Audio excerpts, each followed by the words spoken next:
Welcome to episode number 132 of the Brave Widow Show. By the time you hear this, I hope that you've had a wonderful Christmas, or at least some moments of joy and peace this Christmas, and that you're looking forward to the new year. Now, for some of you, the new year may be hard. This may be a year that you're going to live in that your person has never seen. Maybe 2024 was the year that you lost your person, and so it feels really weird, like stepping into the future and stepping into a year. And it creates a sense that you're leaving your person behind in 2024. I just want to encourage you that even though it may feel that you're leaving them behind, you're not actually leaving them behind. And that's one of the things that I love to help widows develop in the Brave Widow community is this sense of continuing life, continuing an emotional relationship with their person well into 2025 and beyond. I've been doing a lot of prayerful and deeply reflective work around what Brave Widow should look like in 2025, what would be the most meaningful and the most supportive to you in this year, thinking about all of the unique challenges that you have. And I cannot spill the beans just yet, but I'm really excited and really inspired by what I'm planning for you in 2025. So stay tuned because I'm going to be sharing over the next few weeks exactly what you can expect and releasing things a little bit at a time so as not to overwhelm anyone, but to help guide you on this path to healing your heart and starting to rebuild and reclaim your life and eventually create a life that you absolutely love and enjoy again. So I'm really excited about that. Also, if you're watching this or listening to this fairly real time, meaning the week of New Year's Day of 2025, then I'm going to be offering a flash bonus bundle through the end of Friday, January the 3rd, meaning that if you join the Brave Widow community between now and Friday at midnight, not only will you get access to all of the courses, to all of the coaching calls, to all of the educational sessions that are happening, but you're also going to get a few bonuses that I don't typically offer. One of those bonuses is a free 30-day pass to any of your friends or family who would like to join. It's 30 days free, no credit card. They don't have to remember to cancel if they don't want to continue. No strings attached. It's just a 30-day pass for them to be able to join the community. And for the first 10 people that sign up, I have a Brave Widow mug for all US residents that I am going to be sending your way. So January is a great time to join. Here in a couple weeks, we are actually going to have a whole workshop on how to plan out your year, how to set out goals for 2025, whether you have specific goals of things you want to work on, whether you need inspiration and ideas for things that you want to work on, or even if you just want a word or a theme, or things just feel so overwhelming that your goal is not to feel the way that you feel right now. Regardless of where you are, this workshop is going to help you with setting your goals. It's going to help you move closer to where you want to be in 2025. So January is the perfect time to join. Welcome to the Brave Widow Show, where we help widows find hope, heal their heart, and dream again for the future. I'm your host, Emily Tanner. After losing my husband of 20 years, I didn't know how I could ever experience true joy and excitement again for the future. I eventually learned how to create a life I love, and I've made it my mission to help other widows do the same. Join me in the Brave Widow membership community and get started today. Learn more at bravewidow.com. All right, let me introduce you to Zahra. Now, Zahra and I met through a mastermind group that we're a part of. So, as you've heard me talk about mastermind groups and coaching groups that I'm in, this is very real. Zahra is from one of those groups. She's one of the ladies that I get to collaborate with, and that I've been on a similar learning journey with. And I'm really excited for you to hear about what she has to share on how she helps moms and women balance all of the overwhelm. When I heard her topic and I watched her Instagram and I saw some of the things that she talks about, I felt like it was so applicable to you as widows, where we get constantly caught up in the overwhelm and the frustration and just feeling like it's not enough, feeling like we can't prioritize our own rest, our own well-being, that we're being selfish. And I knew that you had to hear from Zahra. So let me introduce you to Zahra.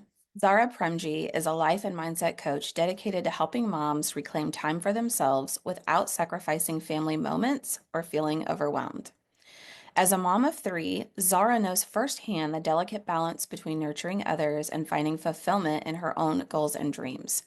Through her Balanced Mom Movement program, she has helped countless moms rewrite their stories from feeling frazzled and stretched thin to feeling confident, calm, and deeply connected to what matters most. Known for her down to earth approach and compassionate coaching style, Zahra empowers moms to step off the never ending hamster wheel and build lives that feel rich, joyful, and intentional.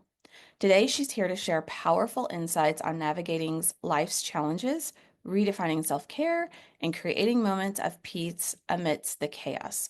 You can find her on Instagram and LinkedIn at Zahra Premji Coaching. And the links to where you can find her are in the show notes. All right, let's dive in. Hey, and welcome back to another episode of the Brave Widow Show. Zahra, welcome to the show, and thank you for agreeing to come on. Hi, Emily. Thank you so much for having me. I'm so thrilled to be here. I'm excited about this. Yeah, me too. So, Zahra, I know our audience would love to know just more about you, more about your Mhm. background and what you do. So, would you mind to share some of that with us? Yeah, of course. So, my name is Zahra Premji, and I am a life coach for moms.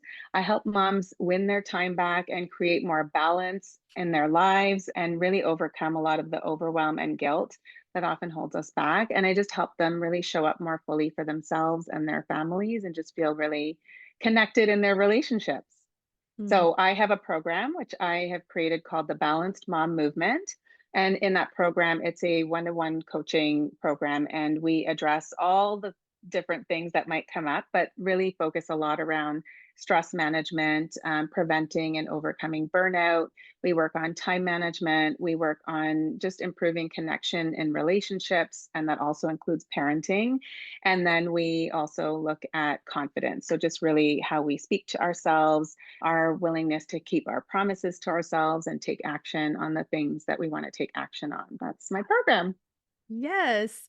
Yeah. And for our audience, so Zara and I are in a separate coaching group together, and we share a lot of the same struggles and challenges. Yeah. And just seeing her content and how she helps moms that feel overwhelmed and out of balance just seemed like such a great overlap with what we, as widowed moms, often go through. Now, having also inherited all the tasks of our person and Yeah. just trying to figure out how we are going to survive. So Mhm. it's going to be good. Yeah.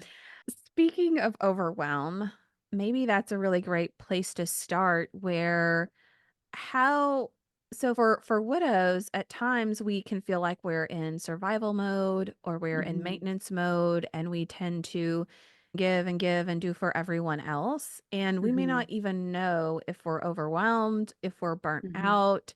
We may not really recognize that within ourselves. Do you have Yeah. some like signs or some tips for women to just identify if we're in that state of overwhelm or Mhm. we're starting to get to the point that we're completely burnt out? Yeah, for sure. So, some of the signs that I see in a lot of my clients, and I noticed these in myself when I was feeling really overwhelmed, were things like just having a lot of difficulty focusing or making decisions, where even the smallest of decisions, like what to cook for dinner, feels like a really ginormous task and can create so much confusion and indecision. I think the also like feeling constantly exhausted, both physically and emotionally and mentally as well, I think can also be a sign of prolonged overwhelm, like just this feeling of being drained and not having a lot of energy. It does sometimes show up as irritability. We might be snapping more at our loved ones or friends or colleagues or other family members.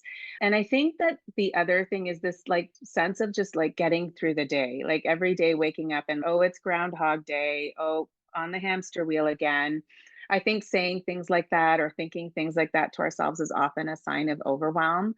And I think the other way that shows up is when we are in this state of overwhelm, we're regularly sacrificing our own basic needs like sleep, nourishment, just even resting, like putting our feet up for a few minutes when we are feeling overwhelmed. Usually that comes from the belief that there's so much to do and not enough time.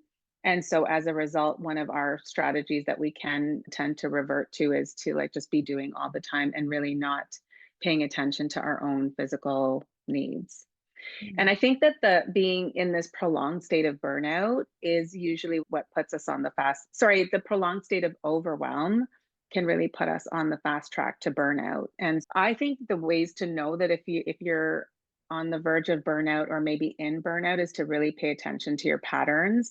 So if you're feeling constantly behind or you're constantly overbooked, just always feeling like there's just not enough time in the day to get done what you need to get done, that can be a real big sign of burnout. And then, yeah, just tuning into your body and noticing any physical sensations, headaches, things like that can also be a real signal.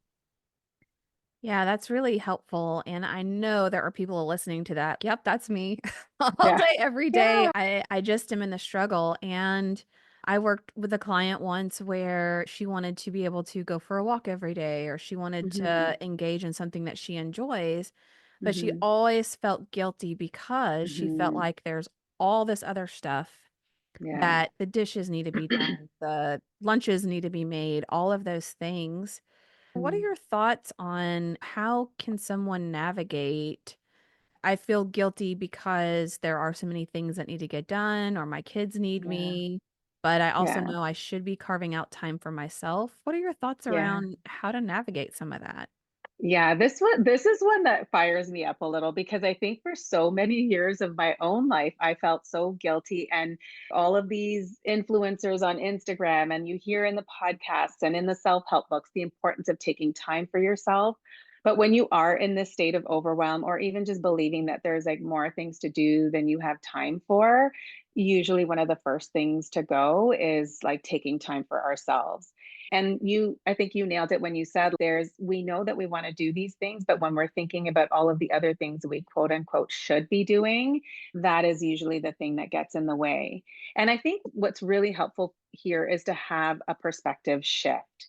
Because I think that we believe that when we get all the things done, then we've earned the right to rest, or then we've earned the right to take some time for self care. And I really believe that rest and self care is not something that should be earned. I actually believe that it's essential. And one of the things that I noticed in my own life, and even with the clients that I've worked with one on one, is that when we actually make time to prioritize self care, even if it's the smallest little thing for 10 minutes, 15 minutes, it actually re energizes us. Like it really does change our energy. And I think the greatest impact of that is how we then show up for our families, for what it is that we need to tackle, for our work, for even our household chores. The energy that we show up to it with looks different when we've taken some time to recharge our battery. So, just like an electric vehicle, like a Tesla, for example, you're going to plug that in every day to recharge the battery. And we hear this all the time, but it's so interesting how we don't apply that to ourselves, that we have a finite amount of energy. And if we just keep depleting, depleting, depleting, and not taking the time to recharge, then it does impact how we show up. And I think over time, it really impacts our mental and emotional and physical health. So I think the perspective shift is really important here, and just really being able to tell ourselves that rest is not something that's earned, it's essential. And that when I rest or when I care for myself, I actually show up better for everybody around me. Because I think ultimately that's what we want, right? Is to show up really well and take care of and love on the people that are around us. Those are my thoughts Oh, about that.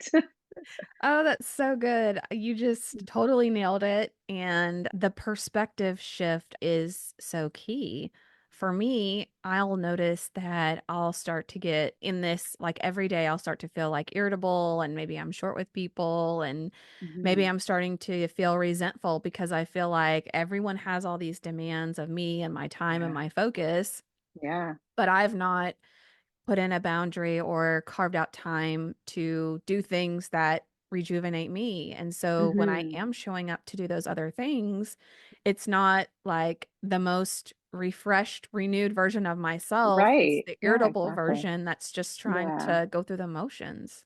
Yeah, I do want to say one more thing in aligned with that perspective shift is to understand that as humans, we don't like change. Like we don't like to do things differently. And so if it has been our pattern or our habit to just be overdoing, overgiving, like always busy, then to start to shift that is going to bring about a lot of discomfort. It is going to feel awkward or uncomfortable. And we are going to have this voice in our head saying, oh, you're not being productive. You should be doing more. And I just want to put out there that I think it's really important for us to just be aware that's going to happen and that nothing's gone wrong. And I think that if in with the in service of trying to incorporate self-care, I think even just starting really small, like 10 minutes a day, and just being okay with sitting and having your cup of tea or reading a book, like just starting with something really small is just going to help us ease into that space of creating more time intentionally for ourselves, and then we get to see the impact of that. So when we do take a few minutes for ourselves, it's so important to notice, like, how do I then show up for whatever I'm doing next? Do I notice a difference? Do I feel a little better? Do I feel a bit more energized? And just noticing some of those shifts just helps us feel a bit more at ease with taking time for ourselves. That's so beautifully said. That same client I mentioned earlier, what you brought to mind for me was she was wanting to work out or walk every day, and she just couldn't bring herself to do it. And then Hmm. eventually, as she started to do that, I just get so much more done. Like, I have so much more Hmm. energy, and I feel Yeah, like all of the things that need to get done don't feel so heavy and hard to navigate. Like, I'm just yeah. like, let's go. I'm ready. Yeah, for sure. It makes it such a huge difference if we're just willing to test it out and see what happens. Like, just, I don't know how this is going to go. I have this hypothesis that maybe I'll feel a bit better. Let me test it out and then see. So I love that your client experienced that. Yeah. Okay, so as I think about our widowed moms here Hmm. and all of the to-dos where they just feel like I just don't have enough time to get everything done, or maybe Hmm. they're just struggling with prioritizing what to do Hmm. when, and so it's just Hmm. very daunting. Do you have any tips for these folks about how to prioritize things or how to Hmm. even reevaluate how they're spending their time so that they feel Yeah. they have a better control of time management? Yeah, really good question. So I think that all of us have to figure out what really works well for us. One thing that I will say is that I think historically and even societally, I think many women in particular have been led to believe that we need to win our to-do list. That like we have this long running list of things that we just keep adding to. And that if we manage to get through that list or most of the list, then we will tell ourselves we've been productive. But one of the costs of doing that, actually, a couple of costs. One is that if we really tabulate the amount of time it would take to get through that list, if we really got honest and did the math, usually the volume of things on there is way more than what's humanly possible for anybody to be able to do. So I just want to really offer that really using our to-do lists as a tool versus like this conquest, I think is a really important is an important shift to make. So you asked about priorities, and I think that we sometimes have maybe some mind drama about choosing priorities because there's this element of fear that if I pick two or three things that I'm going to neglect all the other things that are so important, or I will have to miss out on things, or I will let people down. And I think prioritizing is really just about choosing what are my two to three non-negotiables that I need to get done today or that I need to get done this week. And they don't have to be big things that require hours and hours of time. It's just those things that you know are aligned with what is important to you. So, whether they're parenting tasks, whether they're work related tasks, whether they are household tasks, like literally just picking two or three things that feel like if I get these things done, I will feel really good about them. I think that's what prioritizing is, just identifying 2 or 3 things that are really important. And then I think one of the things that is really underestimated is using small pockets of time. This is something that I really work on with my clients because I think we have this belief that if I don't have 2 or 3 hours of uninterrupted time, then I can't get this thing done. It's this all or nothing thinking versus really looking at if I know what my priorities are, and then I know that I have these small pockets of time, like anywhere from 10 to 45 minutes. It's subject to interpretation, whatever someone else considers a small pocket of time. But it's like, what part can I get done in this time that I have?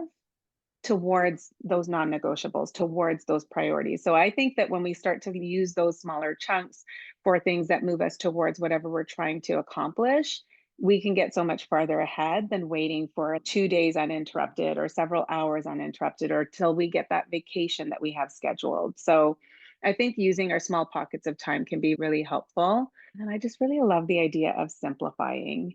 I think that we have these ideas in our minds of what things need to look like. And so when we can just simplify other parts of our lives, like for example, some of the things that I've done is I do grocery delivery, for example. And for me, like the fact that somebody else is shopping for my groceries while I might be driving my kids to their activities, it always feels like a win when I come home and I see the bags on my porch. So that's like something that we can use to simplify. Even when it comes to meal planning, we have kids in activities every single day. And so the reality is I can't spend an hour making like a really well balanced, nourishing, fancy meal. So sometimes it's just like, where can I figure out how to feed my family in a way that feels simple and doable and is relatively healthy? So I think simplifying is really important too. So Oh, yeah, such good stuff. And I totally thank feel you. called out about the conquest concept because Yeah, I look at that to-do list and I want to pick up a sword and just slash my way through it. yeah, But I yeah, also feel like I need 4 hours of uninterrupted time to just yeah, power through and get a lot of those things done. And yeah.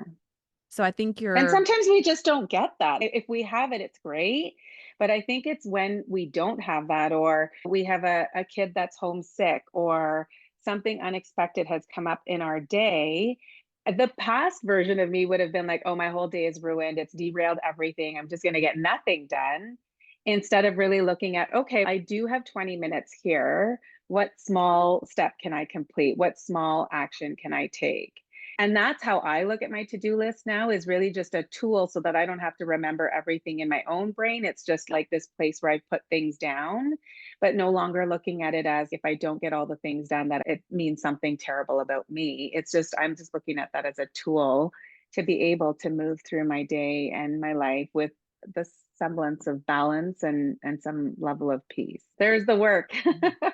yeah, for sure. I don't know how many times I felt like if there's a blip in how I thought my day would go, my first thought Mhm. is like, oh, this is gonna throw off my whole entire day. Yeah. So I have had to do a lot of self-coaching around evaluating, okay, how can two things be true? How can I still Yeah. accomplish what I need to? And it's not taking me 20 hours to do it. Or how can I do both of these things in one day? And my brain can come up with some good solutions if I remember to ask it to come Yeah. up with those And solutions. yeah, and I think what you just pointed out there is so important is when you approach it with some level of curiosity versus like when you tell yourself like my whole day is derailed, or whatever words we tell ourselves, like that feels terrible. That's like going to create this sense of defeat, or we feel frustrated, and from that place it's really hard for us to problem solve. So when you're like, okay, like how can it be true that I can still do some of this even though I have to now do this? Like it's just like asking our brain really good questions is what really invites some of the solutions that we can then decide which ones we want to take action on. So just noticing like when we think it's out of our control and we feel awful about it and we feel defeated and really disempowered, it is very hard to create solutions from that place. I love your point about like self-coaching and asking yourself really good questions, because I think that's actually a really important way for us to move forward and just get more done. Yeah, I think so too. I'm just resonating with if I'm a planner. I like to have things planned out. And Hmm. obviously, as widows, you think we would be good at realizing that our plans go sideways often and not the Hmm. way that we Hmm. thought. But Hmm. sometimes Hmm. it's just still a hard concept to wrap our Yeah. mind around. Yeah. Yeah. What about what are your thoughts on how someone could find a good support system or a good network of other moms who could speak openly about this or just maybe even help each Hmm. other out? Like, oh, if you get my child this day, I can get yours that day. Yeah. What are your thoughts around having that community or that support system?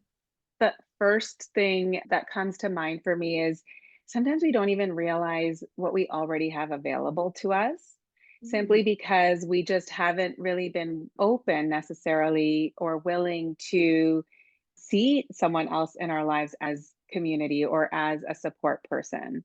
And I think that there's this belief that we have. I think it's inherent for many of us as women and as mothers that we need to do it all. And I think that also comes from just how we've been brought up in society. And maybe we watched our own parents do it this way, or even just some of our friends or what we see on social media. There's just this maybe inherent belief that we're not even aware of that we have to be willing to do it all.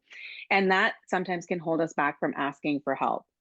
And so I think just even really thinking about what is available to me right now, today, or who might be in my circle that I could reach out to for help or some support or trading carpooling or drop offs and things like that. I think that's a really good place to start. And then I think that also there are so many different local or online groups and communities that are available for moms and even widows. And I think that there's so many different things out there. So one thing that I'll say is that can feel overwhelming. It's, oh my gosh, there's so many options. Which one do I choose? And I would say just deciding, right, this is what I know I need. This seems to look good right now. I don't need to spend more time researching. I'm just going to take a step and maybe join this community or go out to a meetup. And then I can evaluate after and see if that feels like a good alignment for me. But again, just I think being aware that this desire that we have to do it all and do it on our own, it's real. And when we are just willing to maybe explore or examine that a little bit and just understand that we we deserve to have people helping us, and also other people really like to be able to help us, so we're actually giving other people the opportunity to experience that sense of joy and service and offering that value to others. So I think that would be one thing that I would offer. And then the other thing I would say is to ask for specific help.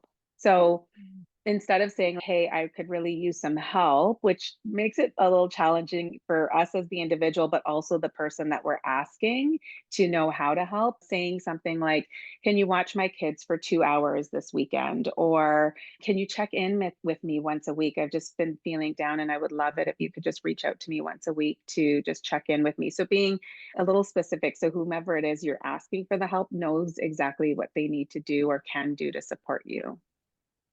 Yes, yes, Yeah. that's so spot on. And it's sometimes we're afraid to ask for help, or maybe it's an ego thing, or Hmm. we are afraid to be vulnerable in a position where people might let us down. Yeah. But we can also be pleasantly surprised by what people are willing to do if we just Hmm. ask or even say, hey, do you know someone who would be willing to do this? And that person may Yes. be like, oh, yeah, I could do that for you, no problem. Yeah. Yeah. I love that suggestion. And I love that how you talked about how sometimes it is our ego or the fear of being told no or being let down. And I think when we just trust that we can handle that, we don't have to take it personally. We can handle being told no, and that it just will lead us to some other solution or someone else that might be able to help. So I love how you pointed that out. Mm. So good. Being able Yeah. to handle what feels like rejection, probably, or Yeah. disappointment, and just leaning Yeah. into that. Oh, Yeah, yeah. for And not sure. making it mean that we're not worthy of getting help or that we're not deserving of the help. Like just trusting that if somebody says, I can't, just believing that really like they would love to if they could, but they can't. And we don't have to make it mean that we're not supposed to continue asking for help or that we're not worthy of it. I think that's a really important piece too, is keep going. Like you'll find your people and you'll find the help, and it's going to create space for you to take care of yourself so that you can take better care of your family and your work and whatever else is in your life. Widows often do struggle with that and Hmm. struggle with people who we thought was were going to be there for us who aren't for whatever Hmm. reason, but not using that as a reflection of ourselves and saying, "Oh, it's because I'm this Hmm. or that or I'm not worth their time or attention or Yeah. whatever it is," but working off the assumption that Hmm. people do want to help and Hmm. it does allow them to feel good about helping you Hmm. too. They just Yeah, logistically may not be able to do that. for sure. Yeah. Is there Yeah. anything we haven't talked about that you think would be helpful or any last words of wisdom that you would want to leave our audience with? One of the things that is really important, and this is probably something you talk about often in your podcast and with your clients, but I think it's really important to acknowledge that there are going to be hard days and maybe more than we would like to have to deal with. There are going to be days that are hard. And I think one of the things that can be really challenging is figuring out like how do we navigate that? Like when we are feeling immense grief or sadness or loss or pain, it's I think sometimes it's like this, how do I figure this out? How do I feel what I'm feeling and still continue to function and show up in my day? And I think especially with our children, that can be real. Just this need to hide our emotions from them because we think that it protects them in some way. And I think just really acknowledging that there are going to be hard days and really accepting that you don't need to hide that and really being able to create space for all of the heavy emotions that might come and also still making connection a priority. So figuring out, do I need a little bit of time each day to just be with myself, to cry, to journal, and do I see that as being really important and valuable for me then being able to connect with whomever and to whatever else I need to connect with. So I think really holding space for some of the heaviness and the pain that can come up for us as humans, and then I think especially some of the grief that widows would experience as well. I think it's just really important to have space for that and not feel like you have to hide it or not feel like there's a certain deadline or time limit after which you shouldn't be feeling it. I think just really having space for all of our humanness and just knowing, I think you and I both know this from our coaching certifications, that life is 50-50 in terms of our emotions. And that no matter how many years go by or what we've accomplished or where we're at, we're still going to have some hard days and to just make sure that we're honoring ourselves and just holding a lot of space for that. That's Yeah. so true, where it's really hard to feel that you're a go-getter, you normally get a lot of things done. I was such a high Mm-hmm. achiever, and then through grief, it just brought me to my knees, and Mm-hmm. I had to give myself so much grace and lower all my expectations of what I could do.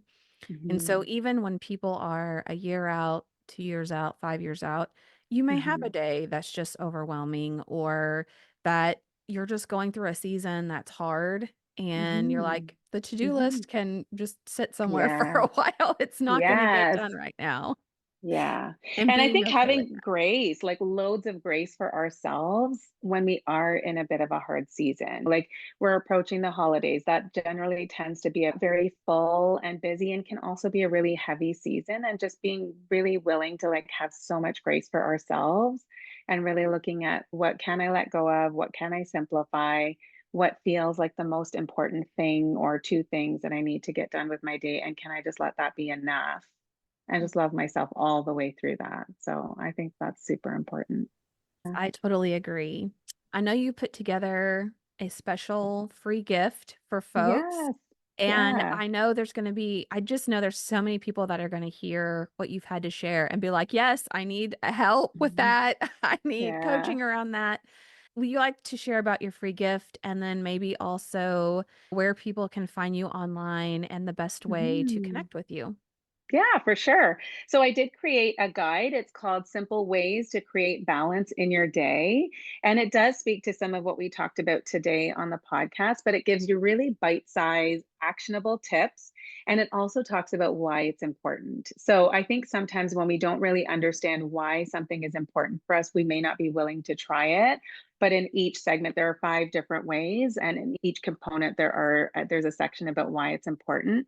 And like I said, they're very actionable, very bite-sized. They don't require you to overturn your entire day or toss out your to-do list. It's just things that can really easily be incorporated into your day in really small chunks of time. So that's available. And I believe you said you'll post the link in the show notes to get that for free. And then if you want to look for me, I'm on Instagram at Zahra Premji Coaching, and we'll spell that out in the show notes. That's probably where I'm the most active. I'm also on Facebook and LinkedIn. And so yeah, I would love to connect if and have conversations and continue the discussion if that feels aligned for your audience. Perfect.